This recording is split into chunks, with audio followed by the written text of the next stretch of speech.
They want to raise rates desperately because they need the ability to be able to go back without going negative.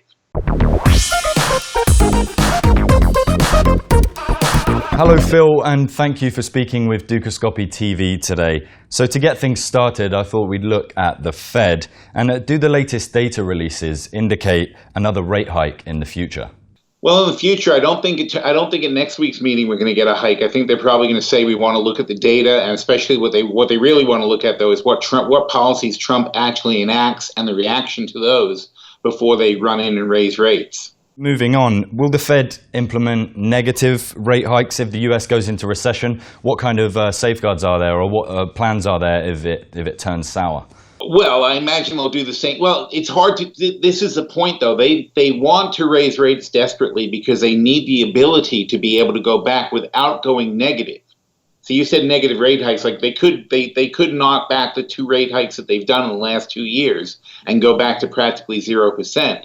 But what they really want to do is get rates back up to like 2 or 3%, so they have flexibility, so that when the inevitable problem arises, they'll have the ability to knock rates down a half a point or a point and stimulate the economy again. Right now, there's no way they can stimulate the economy without going negative, and they don't want to do that.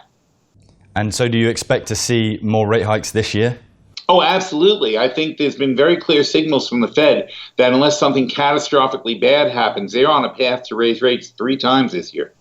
And finally, so what, if anything, do you think will change for the Fed, or how do you think they'll adapt to President Trump?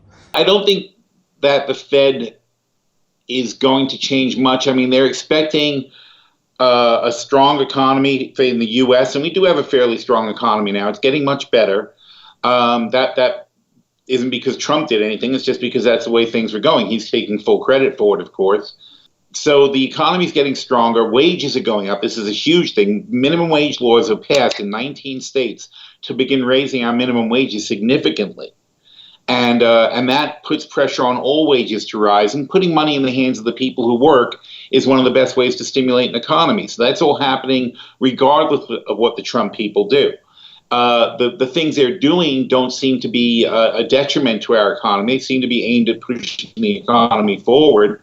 So the Fed is doing what they expect to do. They want to start tightening now that we're on the right foot and moving in a positive direction. Phil, thank you very much for speaking with Dukascopy TV. It's an absolute pleasure. Oh, great. Nice talking to you guys. And thank you for watching. And for everything else affecting the FX markets, be sure to stay with us here at Dukascopy TV.